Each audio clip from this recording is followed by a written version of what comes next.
I'm here with composer Stella Sung. Dr. Sung is director of the Center for Research and Education in Arts, Technology, and Entertainment, or CREATE, at the University of Central Florida, and holds a Pegasus Professorship, the highest honor awarded to a distinguished faculty member at the University of Central Florida, as well as being an endowed University Trustees Chair professor. Dr. Sung is the recipient of numerous awards, including a 2020-2021 commissioning grant for female composers from Opera America and a 21-22 NEA grant for her opera The Secret River. She is the recipient of numerous awards, including a Phi Kappa Phi National Artist Award, Florida Individual Artist Fellowships, and a fellowship at the prestigious MacDowell Colony. She has been composer in residence for the Orlando Philharmonic, the Dayton Performing Arts Alliance, and Dance Alive National Ballet in Gainesville, Florida. Dr. Sung holds a Bachelor of Music degree in piano performance from the University of Michigan in Ann Arbor, a Master of Fine Arts in Composition from the University of Florida, and a DMA in piano performance from the University of Texas at Austin. Welcome, Dr. Sung. Thank you very much for being here. Thanks, Chris. It's great to be with you. So I first encountered your music way back in 2018 while I was director of orchestras at the University of Wisconsin Whitewater. Every summer we hosted a high school string camp, and each year had a theme. In 2018, that theme was music and visual art. So my programming for the orchestra related to visual art, but we also had workshops, guest presentations, things like that, that would center around the theme for that week as well. One of our presenters was Dr. Michael Alson. He was an emeritus professor in musicology, and he came in and gave a talk on pieces in the repertoire in the orchestral world that were inspired by visual art. And one of the pieces that he presented was your Rockwell Reflections. And I was really taken by this work. I got to know your music over the years, and I've conducted Phoenix Rising a number of times, but I'm really excited about this upcoming concert with Symphony847 because while this piece was my introduction to your music, I'd never had the opportunity to conduct Rockwell Reflections specifically until now. So I'm really excited to get to perform it. Well, thank you, Chris. I'm so pleased that you're actually doing it. It's an honor to have your work your orchestra do this work. We're really excited. So you're a composer and a professor at the University of Central Florida, but you seem to do a lot of work in technology and with films and that sort of thing. Is that correct? Yeah, I actually really love doing collaborative and multimedia kinds of things.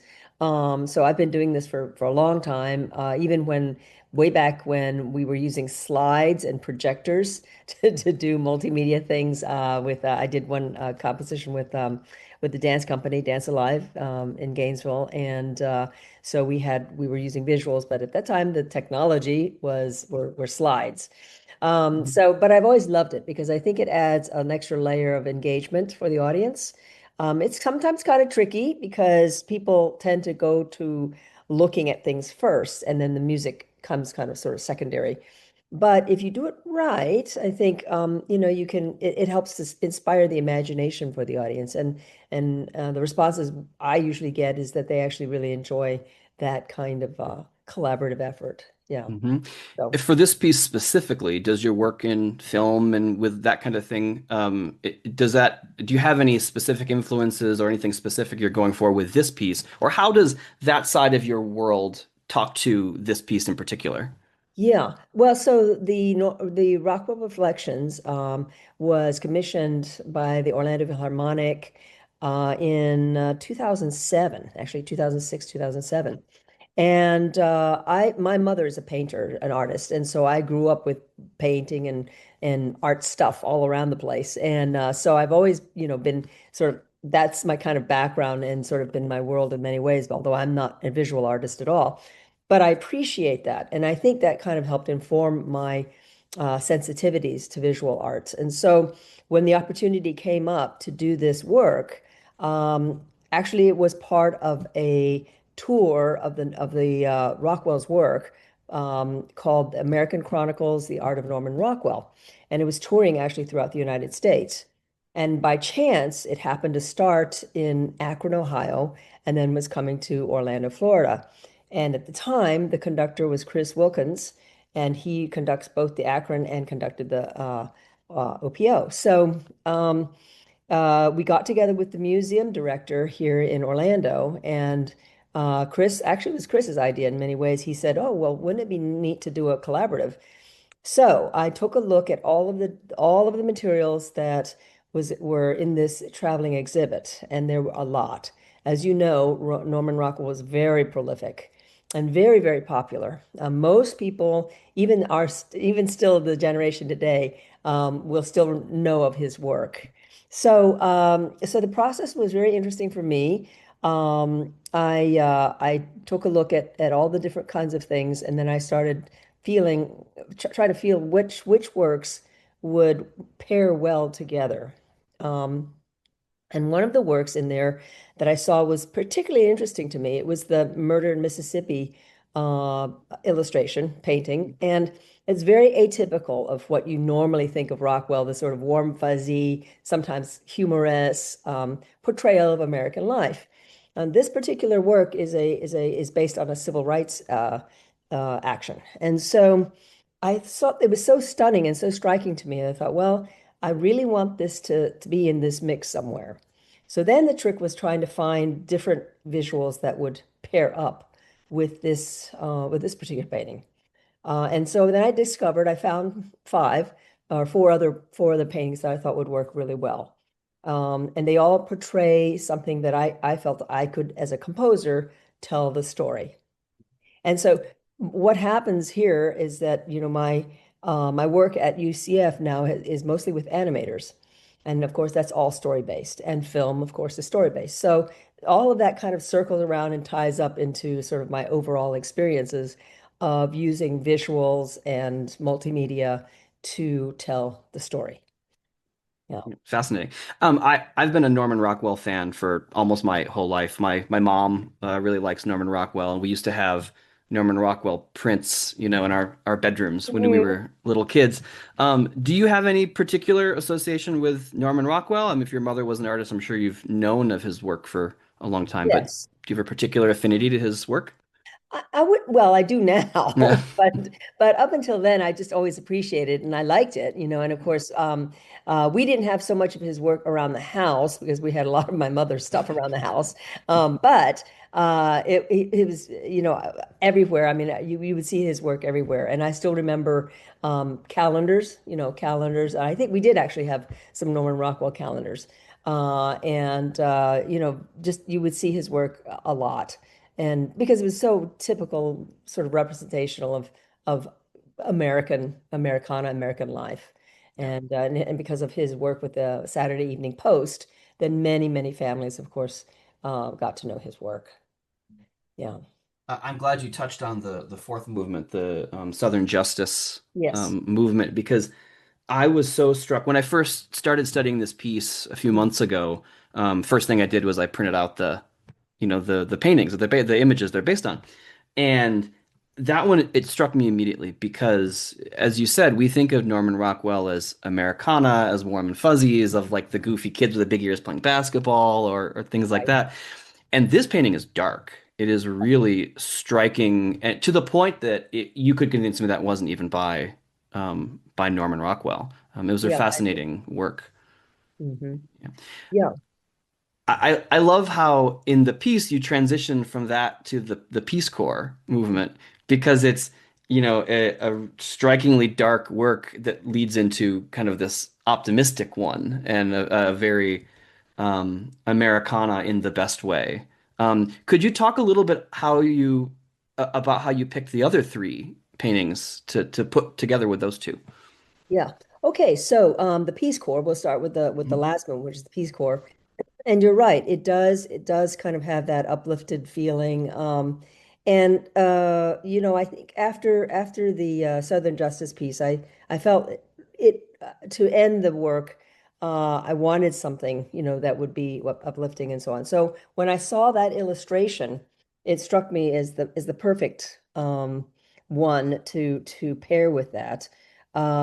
Because the illustration is really very forward looking, and the young people with Kennedy in the background, but the young people are there and they have such sort of very hopeful sort of countenance in their facial expressions. And also because the Peace Corps was first announced, the idea of a Peace Corps kind of thing was announced at the University of Michigan. Kennedy was on his way on a stopover onto to another place, and he stopped over and he delivered a speech at the steps of the Union at University of Michigan. And I got my undergraduate there at University of Michigan, so I know those steps well because we used to do all our registration in that building. So I thought somehow that just felt right. And I have to say, this is the one piece that I truly feel like it came from someplace else in terms of inspiration. I sat down at the piano, and I honestly don't know how that music came about. I just started playing this theme, and yeah, and it pretty much flowed effortlessly. So that was a good sign for me.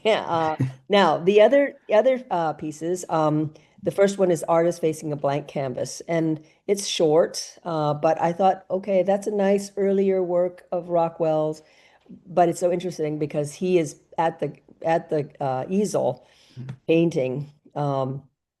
And trying to figure out, as you see a number of little things. Rockwell always had some interesting little sort of hidden gems in his works, if you look. And so, and if you see there, there's a clock, and it's kind of like, oh, okay, so he's trying to figure out what is he going to do. He's clearly looking for a deadline.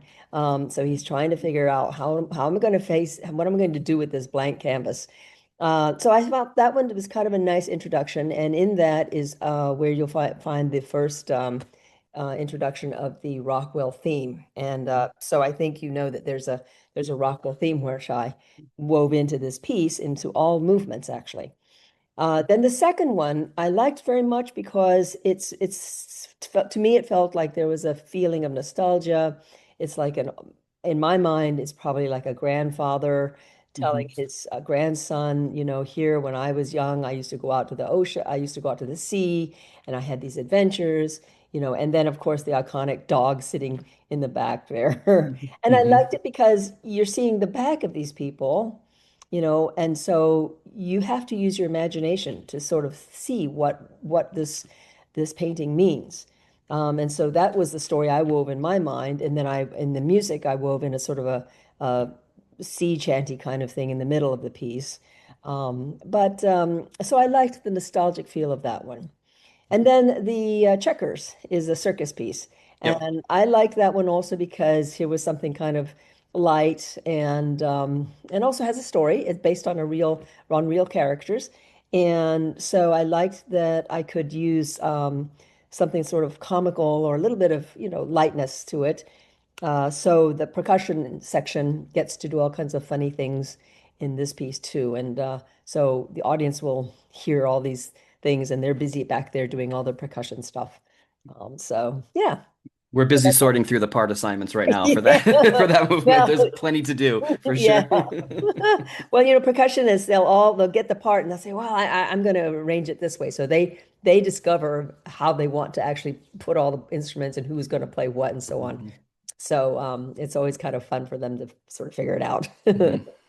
I love this collection of five pieces because it's just not the Norman Rockwell that I, think of in a lot of ways. We mentioned the last two movements already, but the other three, to me, they remind me a lot of other pieces. The checkers, immediately when I looked at checkers, I thought of there's a work from Picasso's Rose period. Mm, Where it's a circus dancer or something like that. I can't remember the name of it, and it's some of the composition is similar, but also the color palette is mm, similar because the dominance of the kind of this yellow and the red, you yeah. know. And then the stay at homes, which is the one with the boy and his maybe grandfather and dog. I used to work in summers. I used to work at a summer camp in Maine, Oh, and there is something about, first of all, just the title, The Stay at Homes, it just sounds like something you would say in Maine. I can imagine an old Mainer somewhere calling themselves a stay at home. mm, But the fact that, as you mentioned, them like their back is to the viewer, Do you know the famous the Caspar David Friedrich painting The Wanderer above the mist? Oh, yes, It right. Yeah, reminds me so much yeah, of that. absolutely. Yeah. And it raises more questions than, than answers. Mm. Um, One thing that I didn't realize about the piece until you and I met a few weeks ago was the prominence of this sort of Norman Rockwell theme, Yeah. that is introduced in that first movement Mm. and then occurs throughout the work.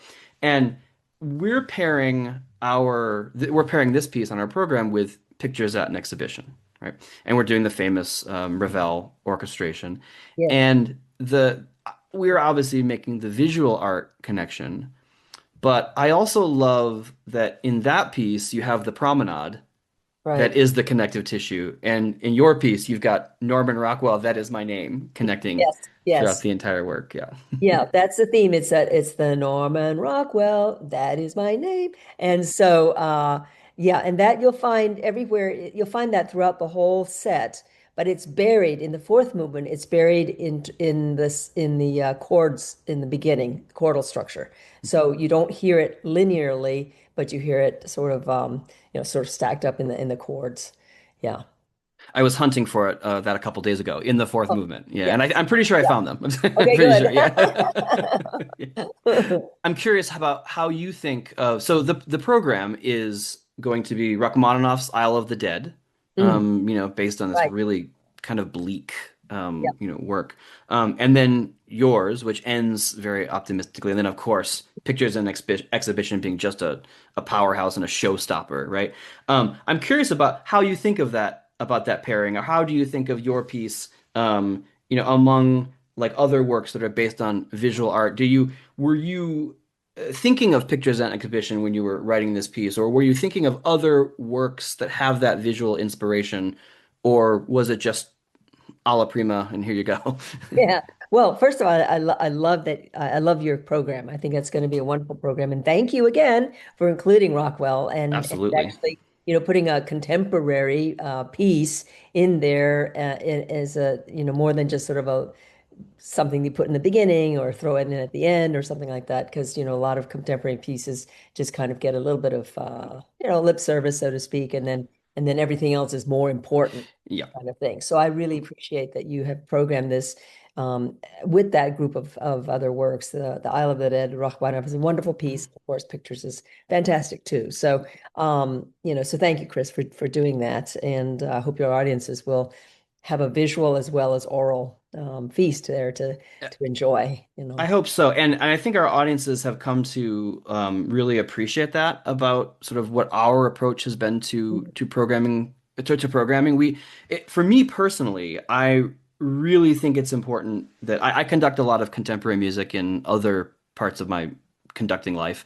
Um, but typically it's either a contemporary music ensemble and that's the only thing on the program, or I have certainly conducted those programs where here's a new piece, we have to do it, and so Yeah, then go on to the Beethoven Symphony.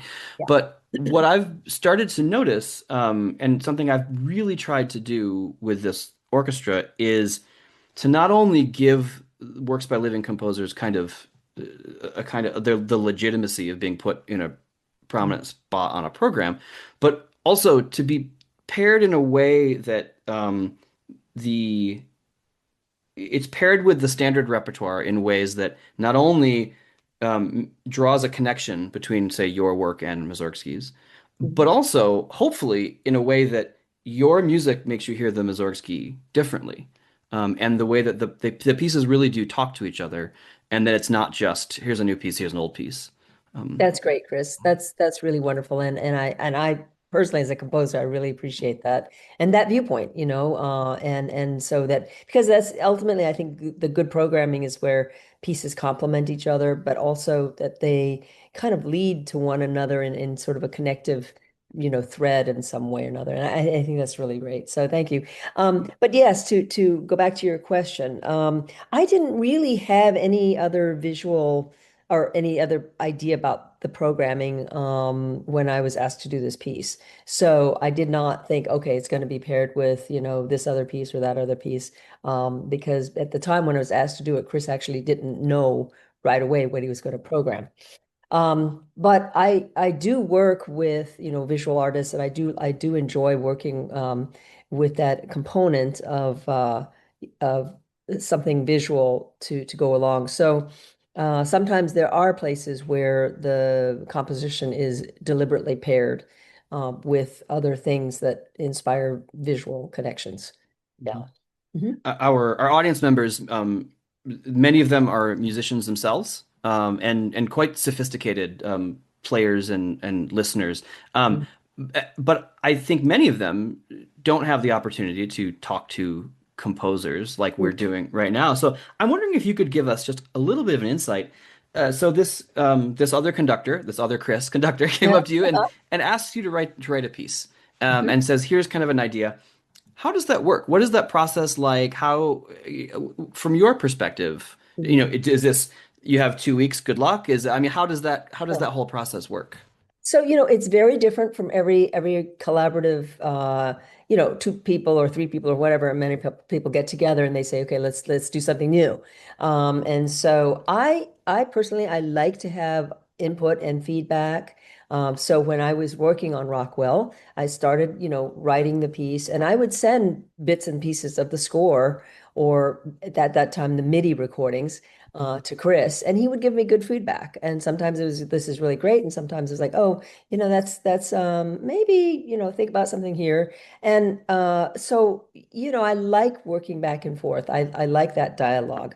Some composers don't necessarily like that, because they feel like it's something that might impede their own creative spirit. But for me personally, I like to have that collaborate, because I feel like the whole is a better, it gives a perspective. It gives Mhm. me another idea of how that person, the conductor, in your case, you conductor, will bring that piece to life. Because ultimately, for me, I'm putting notes on a page, symbols, and somebody else has to bring them to life, right? And if it's a live, interactive kind of situation, then why not have some dialogue? Why not get feedback? And especially with a new piece, I think it's important to have comfort level from the performer as well as from the composer. Now, again, some composers, and they don't particularly like to work that way, but for me, I do. Um, I, I'm revisiting this summer some of the early Tchaikovsky symphonies, mm, and I was going back and restudying the Second Symphony. And when Tchaikovsky was composed that, he sent sketches to various conductors, and just like you, they had suggestions, right? And so he made all these suggestions, had these made all the edits, made all the changes they suggested because he really wanted to get this piece premiered. And in the end, they didn't. They refused to premiere the piece anyway, and so he took all the changes he made, he scrapped every one of them, and then put it back to the original. that's a really good story. So, well, I mean, not every change or suggestion is taken to heart, but in the end, it's a process. It's a creative process for all of us as creators, and then as recreators or as performers, right? And so I think, yeah, for me, it's a good thing to have, some feedback, and yeah, yeah. So it's a good journey. Do you compose at the piano? Do you sit at the piano and work things out, or do you at the computer? How do you? Yeah, so I mean, I was trained as a classical pianist, so I gravitate to the piano. That's sort of like my comfort zone there. So I generally start nowadays, I start at the piano, and then if I'm writing an orchestral work or an instrumental ensemble work, then I start using the computer to make it just, make the easy notation and all of that a lot easier. So it still kind of basically starts. The seed usually starts at the piano for me, somewhere or another. I have to kind of tinkle around in there and figure out, okay, what is this going to sound like, or maybe some idea. And but then I use the technology to make it easier. Yeah. And of course I am old enough to remember when we had to do all this by hand. So when I did my master's thesis at UF at the University of Florida, all of that was done, the orchestral work was done by hand with pen and ink on vellum paper with an X-Acto knife, so that if you made a mistake you could cut it out and put in your little new note, and God forbid that you left out a whole measure someplace, because then you have to start over. and it is a very tedious process. However, I will say this, I do ask, when I was teaching composition, I would always say to students, at least do one piece that you've handwritten because it is your calligraphy. And so if you look at old scores, for example, if we look at old Mozart or Beethoven or Bach scores, they all have their distinct um, look because it's their calligraphy, it's their handwriting, so to speak. And there's something very special about that. There's nobody else who's going to do the same kind of calligraphy. So it's kind of neat to have your own thing, but nowadays, I mean, it's so much work to do all of these parts and scores, so much better to do with computer. So I do work at the computer. Yeah. The parallel to handwriting is really interesting because I feel like when I, am studying a Beethoven symphony or a Haydn symphony or a Mozart symphony, Mm, especially those three composers that, they're all so different. Their manuscripts look so different, yeah. and stylistically they're similar in some ways, but the differences are striking, right? The ways in which they are different, and you can kind of see that sort of nervous energy in Beethoven's handwriting. Right, absolutely. You can see the perfection and also the linear direction in Mozart's manuscripts, and Yeah. you can see the craft in Haydn's handwriting and that sort of Yeah. thing.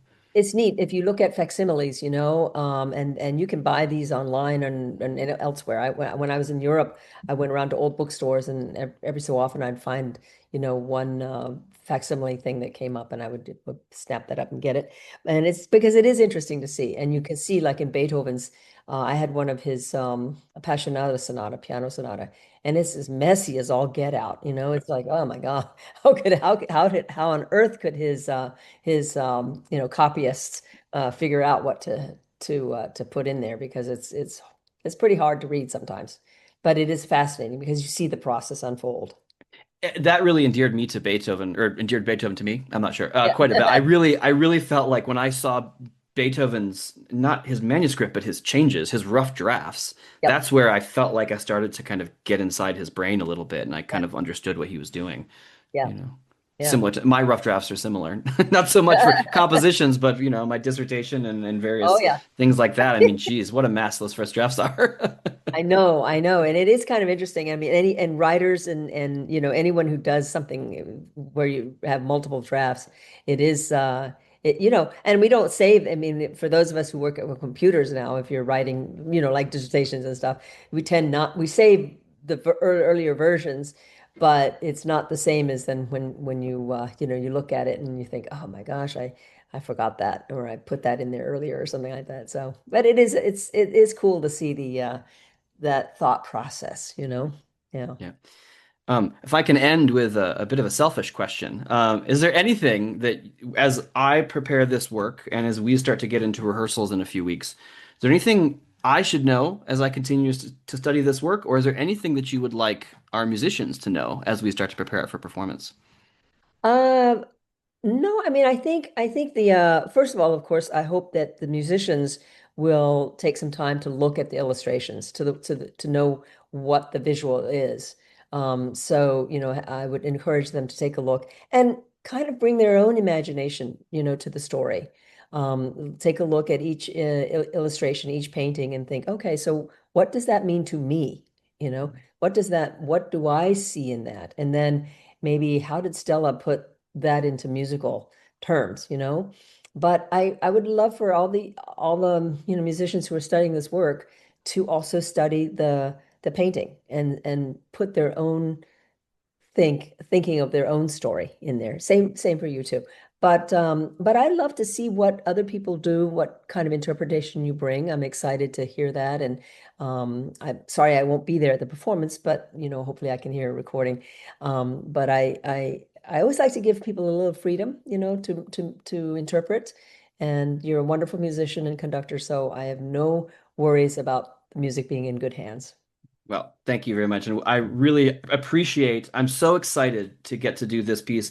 As I said at the top, this is the piece that that introduced me to your music. And while I've conducted other pieces, I haven't been able to do this one yet. So it's been a real treat to study it over the last few weeks. And I'm really looking forward to kind of bringing it to life with Symphony 847. So thank you for that. And thank you for taking the time, today to speak with us for a little while. Thank you, Chris. Thank you so much, and I enjoy our conversation. And please give my very best regards to your musicians. I will do that. It's always a treat to talk to you. Thank you. Thank you.